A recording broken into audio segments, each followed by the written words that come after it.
What is up YouTube, and welcome to this Nightmare Alley Ending Explained and Spoiler review. This is the latest movie from Guillermo del Toro and features one of the strongest casts I think I've seen in a very, very long time, and is one of the only movies he's made without supernatural spooks or monsters.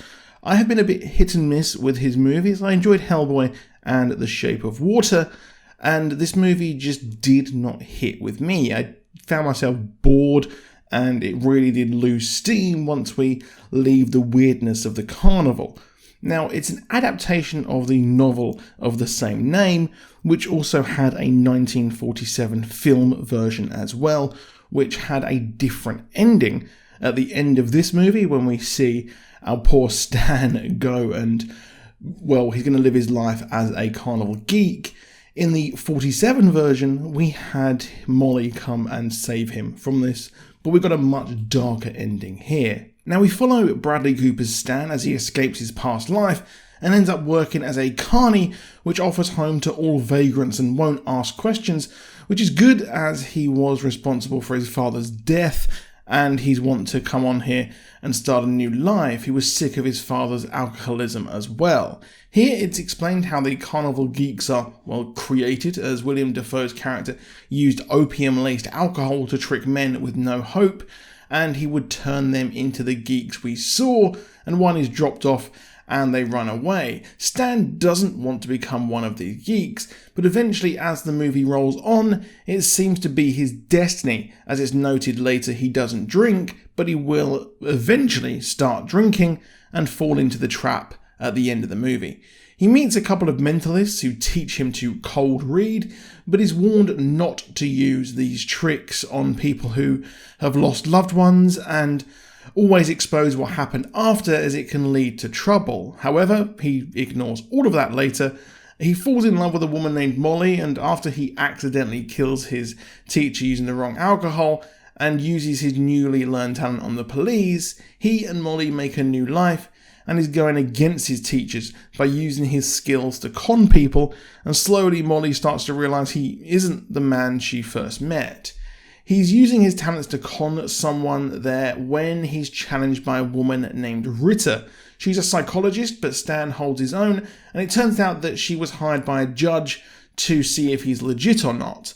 And this judge wants to use him to speak to his dead son with his wife, and is later contacted by her.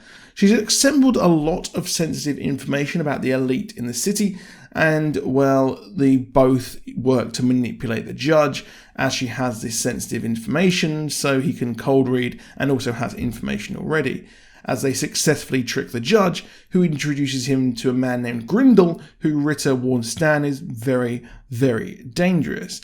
Now, I do think that the first half of the movie was really, really interesting, but this second half of the movie just felt really slow and dull to me, but the movie is shot beautifully. Now, he's forced to take a polygraph there, and slowly over time, Stan is becoming manipulated into being that carnival geek, as Ritter tricks him into drinking, uses him for her own gain, keeping his money, and even records their meetings to incriminate her.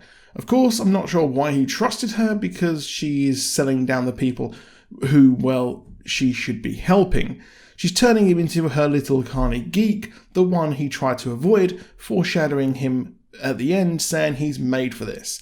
Grindel, it turns out, is indeed dangerous and wants to speak to an ex-lover who had a forced miscarriage, and Stan comes up with a reckless plan to con him after a confrontation. Stan plans to use Molly as a fake ghost to stand in, but it goes terribly wrong as Grindel exposes himself as an abuser and grabs Molly, realising what was up, leading Stan to kill him and his bodyguard.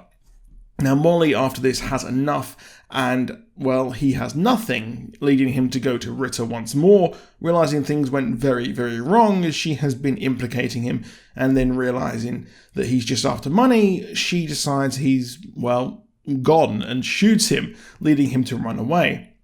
It's then that he becomes It's then that he finally finds a place to stay as he comes full circle. His drinking has led him to the carnival like his father drinking led him to the carnival at first. His violence and anger cannot be tamed, and he is destined to be a carnival geek as he's offered a drink, and because he's gone on this journey to the bottom, accepts the drink, whereas he wouldn't have at the start of his journey. While him being the geek is temporary, he knows he is being conned. He killed his father as he hated him for being alcoholic, and he's become what he hated. Overall, this movie wasn't what I expected. I hadn't watched the trailers and I hadn't read much about it because I try not to watch trailers before movies, but this just felt a bit of a slog going through it over 2 hours. It was about 2 hours 20 minutes, and it was about probably half an hour far too long. But that is it for this video. If you enjoyed it, please drop a like down below. Do subscribe with notifications on, and I'll see you soon, and goodbye.